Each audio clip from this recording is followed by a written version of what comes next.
অসমত বিদেশী নাগৰিকক আবদ্ধকৰণ সম্পৰ্কীয় আবেদন সন্দৰ্ভত ৰাজ্য মুখ্য সচিবক উচ্চতম ন্যায়ালয়ৰ তলব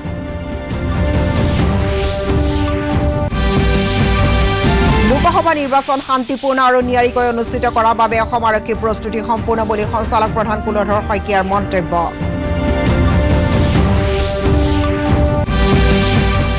ভাৰতৰ শেহতীয়া উপগ্ৰহ এমিছেট সহ ২৮টা বিদেশী উপগ্ৰহ নিৰ্ধাৰিত আঁচনি অনুযায়ী কক্ষপথত স্থাপনত ইছৰোৰ সফলতা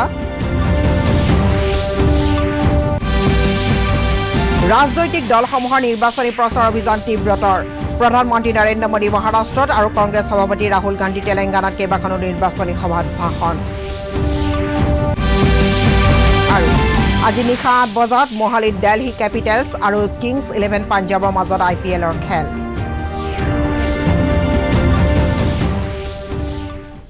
নমস্কাৰ সন্ধিয়াৰ বাতৰি হৈতে মই জুলি শৰ্মা বৰুৱা এতিয়া বিতং বাতৰি উচ্চতম ন্যায়ালয়ে অসমত বিদেশী নাগৰিকৰ আবদ্ধকৰণ সম্পৰ্কীয় এটা গোচৰত কাৰ্যব্যৱস্থা গ্ৰহণ নকৰাত অসন্তুষ্টি প্ৰকাশ কৰিছে আৰু ৰাজ্য মুখ্য সচিবগৰাকীক অহা ৮ এপ্ৰিলত আদালতত হাজিৰ হ'বলৈ নিৰ্দেশ দিছে মুখ্য ন্যায়াধীশ ৰঞ্জন গগৈৰ নেতৃত্বত গঠিত খণ্ডপীঠে অসম চৰকাৰে এই সন্দৰ্ভত দাখিল কৰা শপতনামাখনক অসাৰ বুলি অভিহিত কৰে আৰু ন্যায়াধীকৰণে বিদেশী বুলি ঘোষণা কৰা কিমান সংখ্যক লোকক স্থানীয় জনসাধাৰণৰ সৈতে সামিল কৰা হৈছে সেই বিষয়ে জানিবলৈ বিচাৰে অসমত ডিটেনশ্যন চেণ্টাৰবিলাকৰ অৱস্থা আৰু ৰাজ্যখনত বিদেশী নাগৰিকৰ দীঘলীয়া সময়ৰ বাবে আবদ্ধকৰণ সম্পৰ্কীয় এখন আবেদনৰ শুনানি লৈ খণ্ডপীঠে আজি নিৰ্দেশ দিয়ে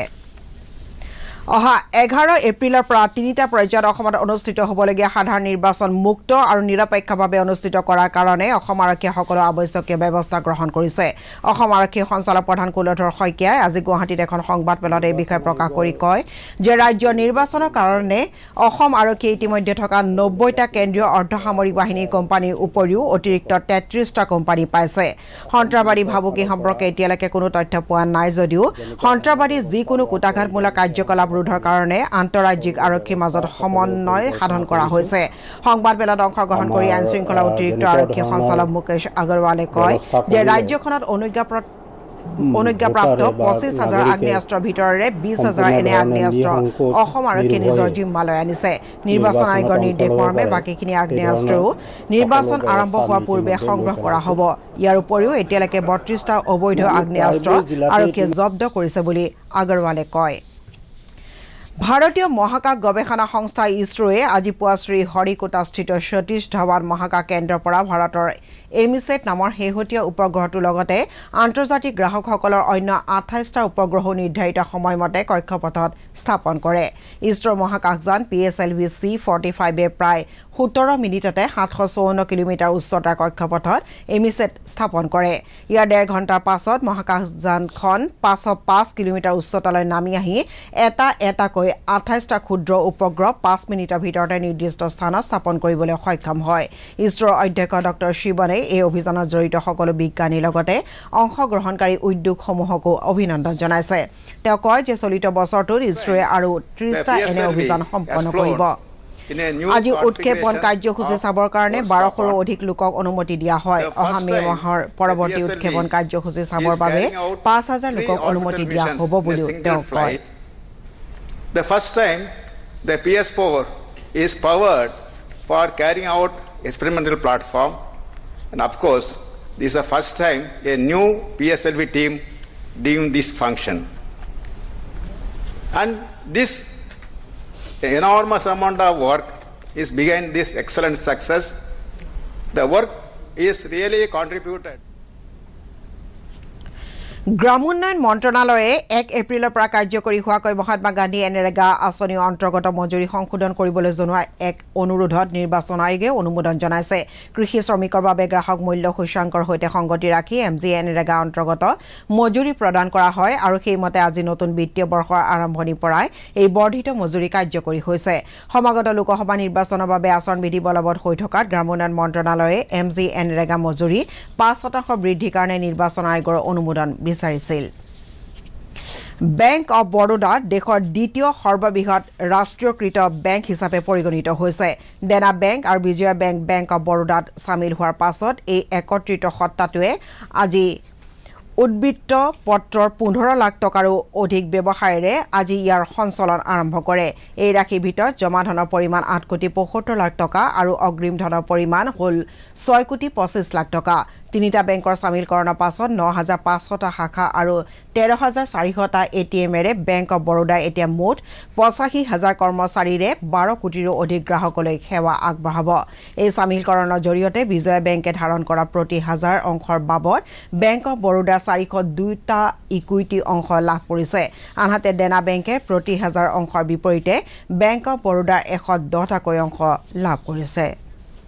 প্ৰথম পৰ্যায়ৰ লোকসভা নিৰ্বাচনলৈ মাত্ৰ 10 দিন বাকি থকা অৱস্থাত বিভিন্ন ৰাজনৈতিক দলৰ প্ৰচাৰ অভিযান তীব্ৰত হৈ উঠিছে শীৰ্ষ ৰাজনৈতিক দলৰ নেতাসকলে নিজ নিজ দলৰ প্ৰতি ভোটদাতাসকলৰ মন আকৰ্ষণ কৰিবৰ কাৰণে বিভিন্ন ৰাজ্যত জনসভা আৰু সমাৰোহ আদিৰ আয়োজন কৰিছে প্ৰধানমন্ত্ৰী নৰেন্দ্ৰ মোদীয়ে আজি মহাৰাষ্ট্ৰৰ ৱাঘাত দিনটোৰ প্ৰথমখন নিৰ্বাচনী সভাত অংশগ্ৰহণ কৰে ব্যাপক সংখ্যক লোকৰ উপস্থিতিৰে তেওঁক আশীৰ্বাদ দিয়াৰ বাবে মোদীয়ে জনসাধাৰণক ধন্যবাদ জনায় মহাৰাষ্ট্ৰৰ জলসিঞ্চন প্ৰকল্পবোৰৰ নামত কংগ্ৰেছ এনচিপি মিত্ৰজোঁটে কৃষকৰ ধন লুণ্ঠন কৰিছে বুলি অভিযোগ কৰি মোদীয়ে কয় যে কংগ্ৰেছ মিত্ৰজোঁটে কেইবা দশক জুৰি এই প্ৰকল্পবোৰ আধৰুৱাকৈ ৰাখিছিল কিন্তু মোদী চৰকাৰে এই জলসিঞ্চন প্ৰকল্পবোৰ খৰতকীয়াকৈ ৰূপায়ণ কৰে কংগ্ৰেছ এনচিপি মিত্ৰজোঁটক মোদীয়ে কুম্ভকৰ্ণ স্বৰূপ বুলি অভিহিত কৰে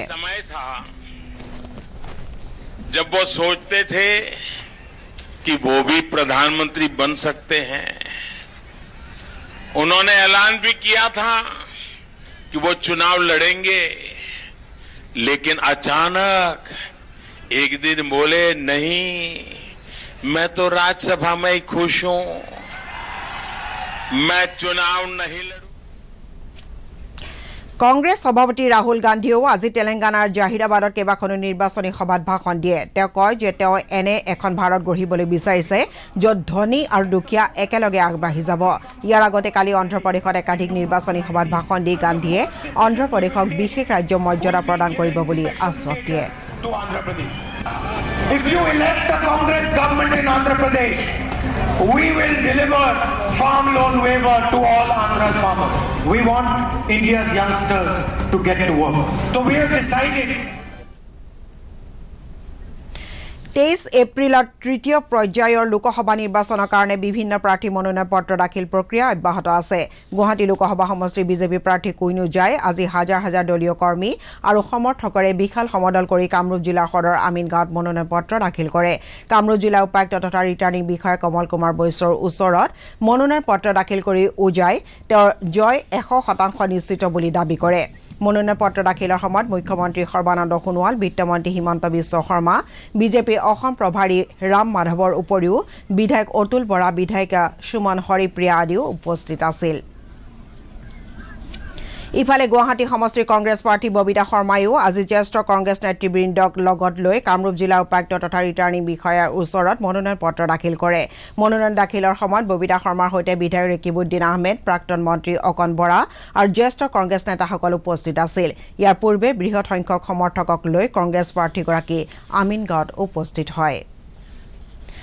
লখিমপুৰ লোকসভা সমষ্টিত আজি বিজেপিৰ হৈ বিত্তমন্ত্ৰী ডক্টৰ হিমন্ত বিশ্ব শৰ্মাই নাওবৈচা আৰু উত্তৰ লখিমপুৰত দুখনকৈ নিৰ্বাচনী সভাত অংশগ্ৰহণ কৰে বিজেপি চৰকাৰখনে লোৱা জনহিত কৰা আঁচনিৰ বিষয়ে উল্লেখ কৰি উন্নয়ন আৰু দেশ ৰক্ষাৰ স্বাৰ্থত বিজেপিক পুনৰ ভোট দি জয়যুক্ত কৰিবলৈ জনসাধাৰণক আহ্বান জনায় বিজেপিৰ প্ৰাৰ্থী প্ৰদান বৰুৱাৰ সপক্ষে চলোৱা এই নিৰ্বাচনী প্ৰচাৰত দলটোৰ বহু সংখ্যক নেতা কৰ্মীয়ে অংশগ্ৰহণ কৰে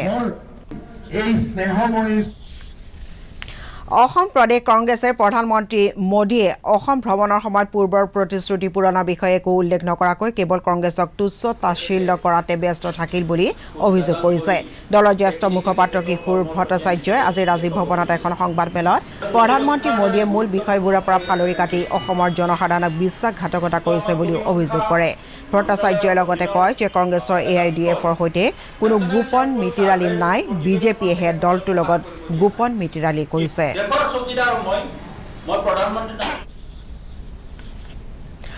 আজি নিশা 8 বজাত মোহালিত দিল্লী কেপিটেলছ আৰু কিংছ 11 পাঞ্জাবৰ মাজত IPLৰ এখন খেল অনুষ্ঠিত হ'ব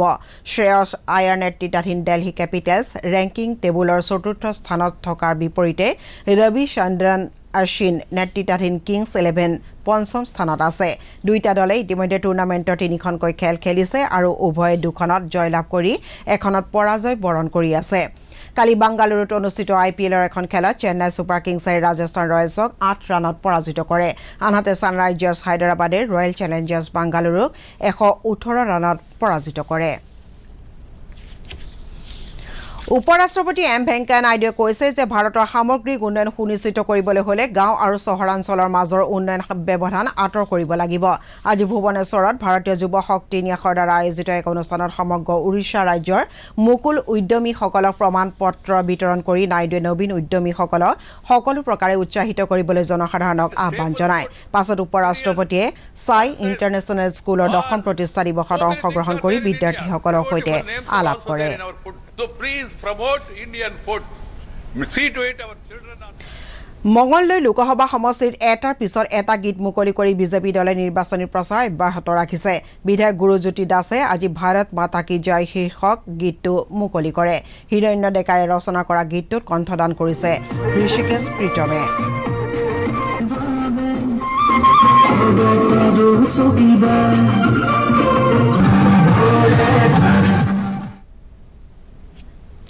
উচ্চতম ন্যায়ালয়ে লোকসভা নিৰ্বাচনৰ ভিভিপেট স্লিপ সন্দৰ্ভত 21টা ৰাজনৈতিক দলে দাখিল কৰা আবেদন সন্দৰ্ভত নিৰ্বাচন আয়োগে দিয়া শপতনামাৰ উত্তৰ এসপ্তাহৰ ভিতৰত দিবলৈ আদেশ দিছে উল্লেখযোগ্য যে অন্ধ্ৰপ্ৰদেশৰ মুখ্যমন্ত্ৰী চন্দ্ৰবাবু নাইডু প্ৰমুখ্যে বিৰোধী নেতাসকলে প্ৰতিটো বিধানসভা সমষ্টিৰ কমেও 50% ভোটিং মেচিনত সংযুক্ত ভিভিপেট স্লিপবোৰ গণনাৰ সময়ত পৰীক্ষা কৰোৱাৰ আবেদন জনাইছিল নিৰ্বাচন আয়োগে যোৱা শুকুৰবাৰে এই আবেদনখন খাৰিজ কৰিছিল আৰু বৰ্তমান পদ্ধতিটো সলনি কৰাৰ সপক্ষে বিৰোধী দলসমূহৰ গ্ৰহণযোগ্য যুক্তি নাই বুলি উচ্চতম ন্যায়ালয়ক জনাইছিল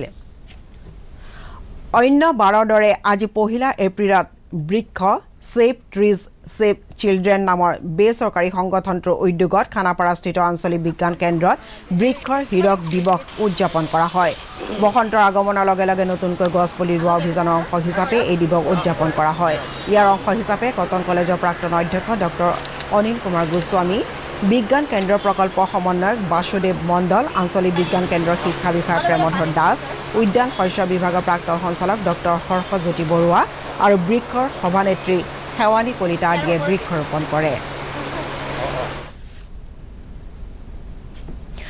বাতৰি শেষ হোৱাৰ আগতে প্ৰধান বাতৰিসমূহ আকৌ এবাৰ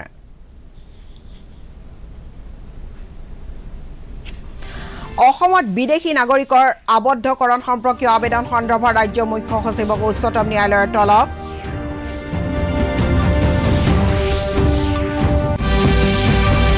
লোকসভা নিৰ্বাচন শান্তিপূৰ্ণ আৰু নিয়াৰিকৈ অনুষ্ঠিত কৰাৰ বাবে অসম আৰক্ষীৰ প্ৰস্তুতি সম্পূৰ্ণ বুলি সঞ্চালক প্ৰধান কুলধৰ শইকীয়াৰ মন্তব্য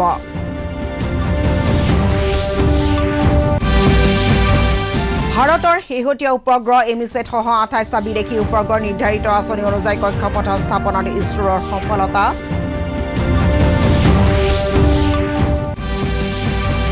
ৰাজনৈতিক দলসমূহৰ নিৰ্বাচনী প্ৰচাৰ অভিযান তীব্ৰতৰ প্ৰধানমন্ত্ৰী নৰেন্দ্ৰ মোদী মহাৰাষ্ট্ৰত আৰু কংগ্ৰেছ সভাপতি ৰাহুল গান্ধী তেলেংগানাত কেইবাখনো নিৰ্বাচনী সভাত ভাষণ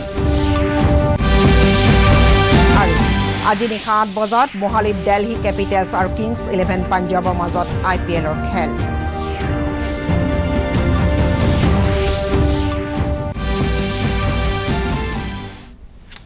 সন্ধিয়াৰ বাতৰি ইমানেই নমস্কাৰ